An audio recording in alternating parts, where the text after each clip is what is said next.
Welcome to this video tutorial where I will be showing you how you edit and manage your observations. And you go to observations, you go to edit, and here is edit my observations. And before starting to go through the different tools here, I will discuss a little bit why you would even manage and edit your observations at all. One thing could be that taxonomy has changed, so you want to move one observation to a certain new subspecies and so forth.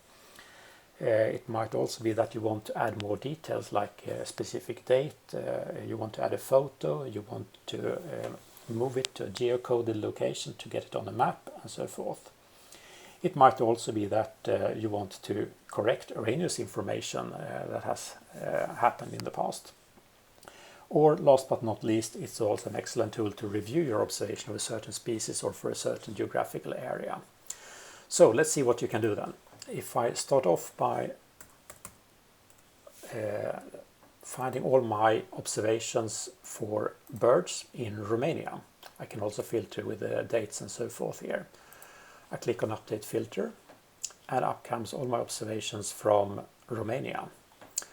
And here you can see each of the observations. You can see that some have a green tick. That means that they are complete observation, whereas some are blue and they sort of lack a full date, they lack a location name or geocoded locations, for example.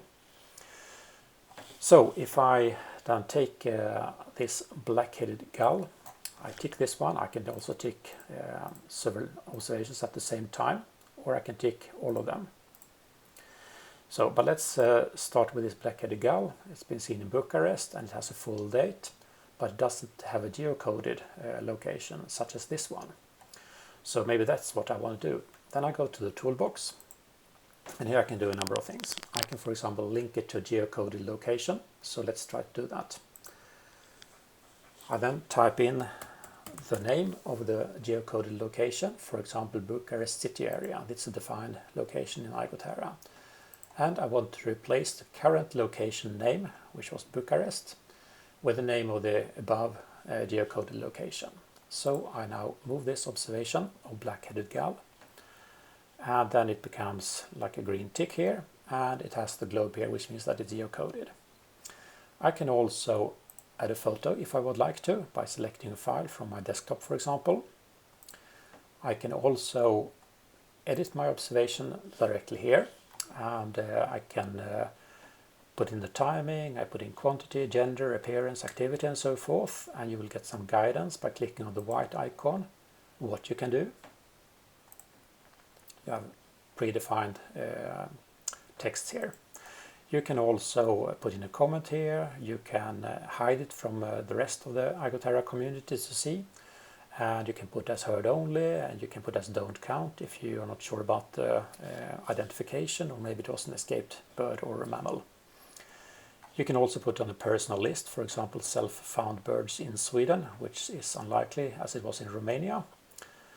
And you can also adjust on the map. So let's close this one. If I tick a number of these, I can also do other things in the toolbox here. As I showed you, you can link it to a geocoded location. You can change the free text location name. You can change country area, for example, and you can change date. You can also delete an observation, which you can also, by the way, do by clicking on the red cross here. You can move it to another species or move it to another subspecies, which might be a very useful way if you want to do a taxonomic manual update.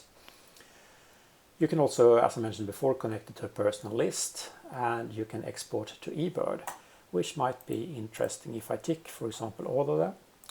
And I may want to export them to eBird, all of them. So this could be quite useful if you're working with both eBird and iGoTerra. So this is what you can do. You can also, within the Romania, you can filter out, for example, the observations of rook. So now you see two observations here, and I can go back to see the full list of Romania. I can also directly here add the complete date if I want to. And here you can also search and filter for other areas.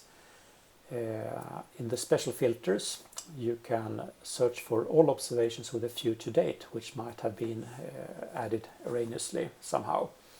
So you can filter out those observations. You can also filter out observations without the full date, such as these. You can view all the don't count observations that you may not have counted because they were not identified correctly and properly. You can also search for your private anonymous observations, and you can also filter out observations that were added to no country. Maybe during the import, the original import, you entered all the observations to a new country, and now you want to manage that and allocate the observations to specific countries, so you can use this one here. It is also a very good way to, for example, search for a specific species. So let's assume that I will want to see my observations of barn owl. So now the system is searching for all the observations that I have for western barn owl, and you can do it either on species level or subspecies level. And then I update filter, and up comes all my observations of barn owl. So then I can work on this with different kind of updates, again via the toolbox here.